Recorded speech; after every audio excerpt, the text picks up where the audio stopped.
Hello, people of YouTube. My name is Steve Gray, and thank you for watching. Today, we're going to be talking about My Hero Academia Season 5, Episode 2, and you'll be happy to know that everybody's favorite girl, Mirko,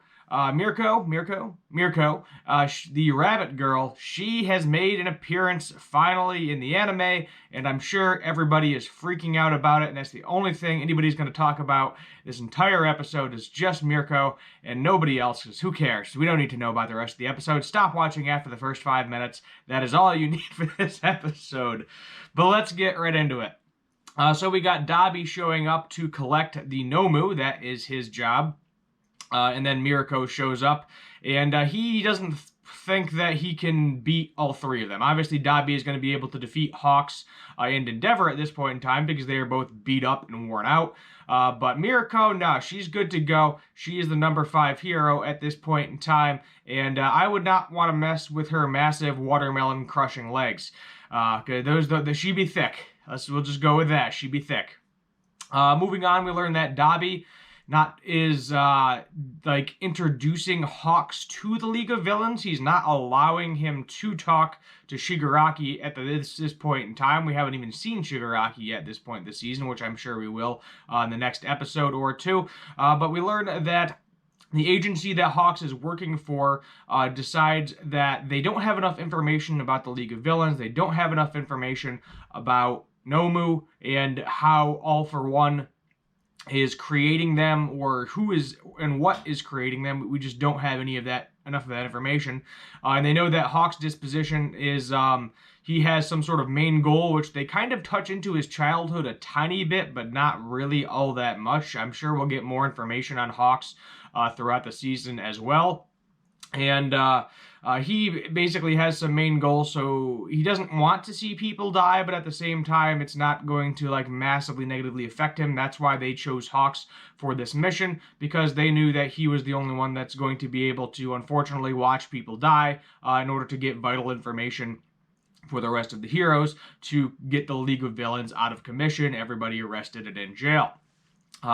So the tiny bit of background we get is that Hawks, as a little kid, saved a bunch of people's lives, and they immediately wanted to get him into some sort of hero program, and whoever, I'm guessing it was the agency he's working for, so they would take care of his family.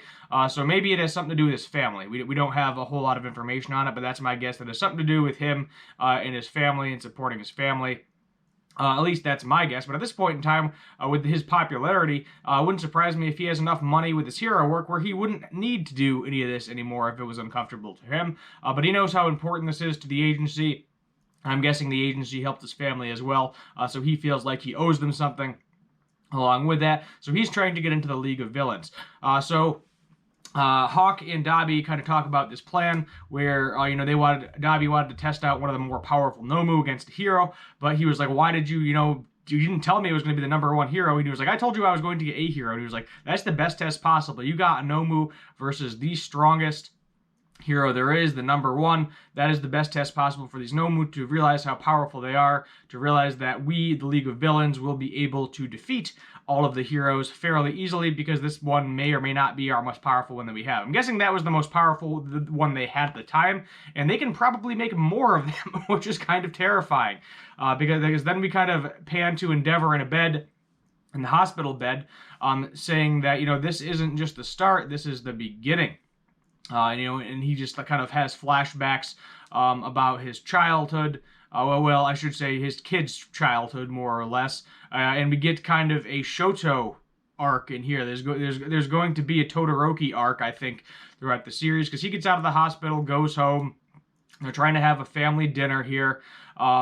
We don't really know what happened to the older brother. Apparently, there was one older brother among the Todorokis who we don't have information of as of yet, what really happened to him, but clearly it had something to do with Endeavor.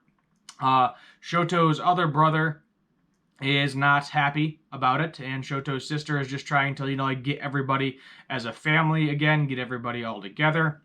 And, Endeavor's like, I need to basically own up to all of my sins, own up to everything I did in the past.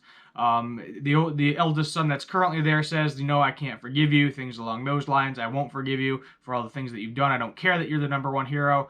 Shoto is kind of in a similar position.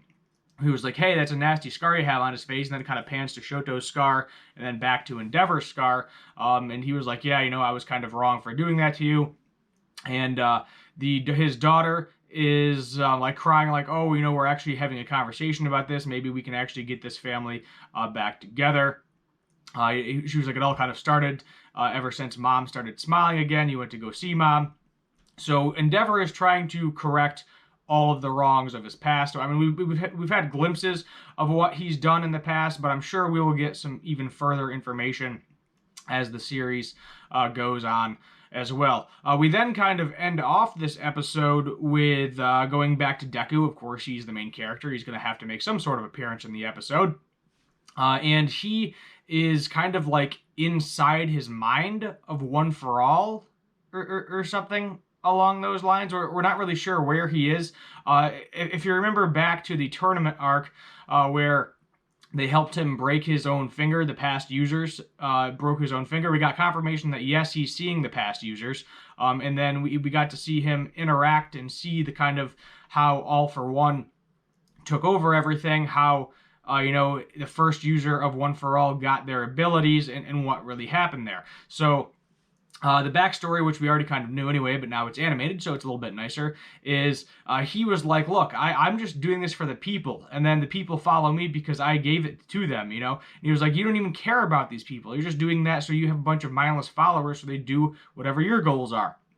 And he has the ability, obviously, and he shows him that he transfers one quirk from one person to another, saying, look, this guy got beat up. He doesn't have the ability. He tried to use a taser. It didn't work on the people that have quirks. And look, this other guy, he just wants to be normal. He's taking care of his family, but he has this jaw ability, and everybody thinks he's a monster.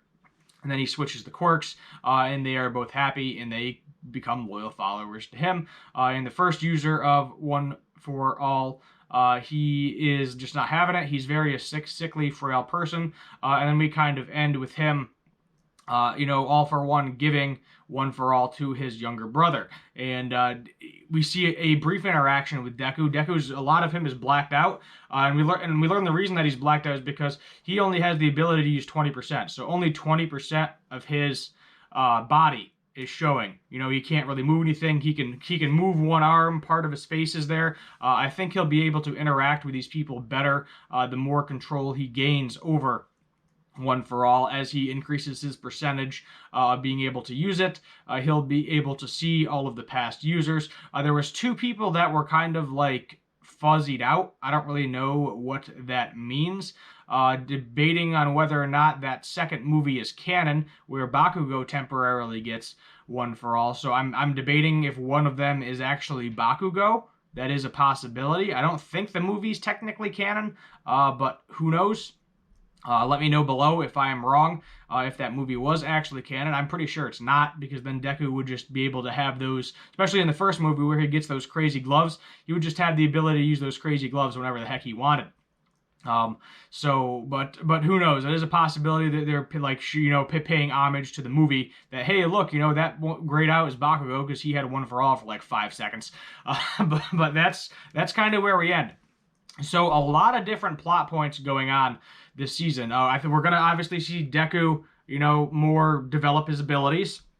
I'm sure he's going to have a conversation with All Might, episode 3, as we saw in the preview a little bit. We got to figure out what the League of Villains is planning. I think we're going to see a lot of Hawks and Dabi in the League of Villains trying to gather all of that information, figure out what's going on there. And then we are also going to have Endeavor as well. We're going to have a Todoroki arc where that family is going to attempt to reconcile their differences, my guess, and get everybody back on point where they are happy and actually a cohesive family unit again. Maybe, I'm not really sure how that whole situation completely pans out. And then we're also doing the school stuff too, because it looked like next episode is going to be a combat episode, because obviously we know the League of Villains is up to something with the Nomu. The attacks are clearly not going to stop on UA. So we need to get all of these hero course kids stronger, more powerful, so they can inevitably live up and defeat the League of Villains, along with the help of the pro heroes. as well. Mirko, I'm sure she's going to make another appearance at some point in time. She is definitely a fan favorite from the 2 seconds we got to see her in this episode. We got to see her a tiny bit last season, but she really didn't do anything. So this is her first appearance of this season. She's got some powerful legs, definitely got some powerful legs. And I'm sure we'll get to see more of her as well. But next episode is just going to be primarily, by the looks of it, Class 1A versus Class 1B in some sort of combat training thing. So we're going to get to see some fighting, going to get to see some action. I don't think that's going to encompass the entire episode. I think we're going to get more of the Todoroki stuff.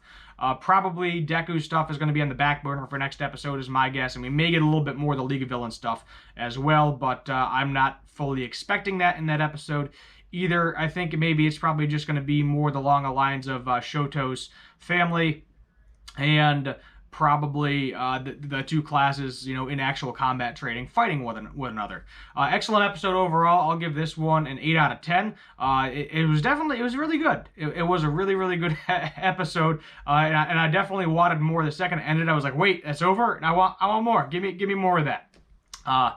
Season 4, Season 3, maybe they weren't as good as Season 1 and 2, in my opinion. But I think this is definitely going to be on par with the first couple of seasons. And I am very happy about that.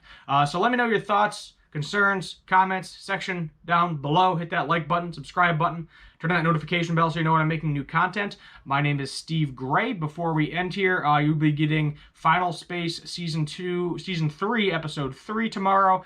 Looks like Dr. Stone may possibly be over for the foreseeable future. I'm going to wait until next Thursday. If it is, I'll probably just release like a 2-minute video saying, yeah, no, Dr. Stone Season 2 was actually that short, and now I'm disappointed because I need another show to watch. So if you have any other shows, suggestions for me to watch and review as well, feel free to comment down below. I'm going to need another one. I got a couple of fun videos as well that hopefully will be coming out next week. I was going to do one on Friday, and then plans change, things happen, so I couldn't shoot the video. But that should hopefully be coming out this week. I may have 2 kind of not review videos possibly coming out this week. They're to do with Yashahime and they're to do with Promised Neverland. I've talked about it before on my previous episodes, previous reviews. And I don't want that to get too stale and dry before, to basically too unrelevant before I get those videos out, because both of those series ended in the last week or two. Some people are still catching up and fully watching them, and I want it to still kind of be relevant. So thank you for watching. My name is Steve Gray, and as always, have a good one.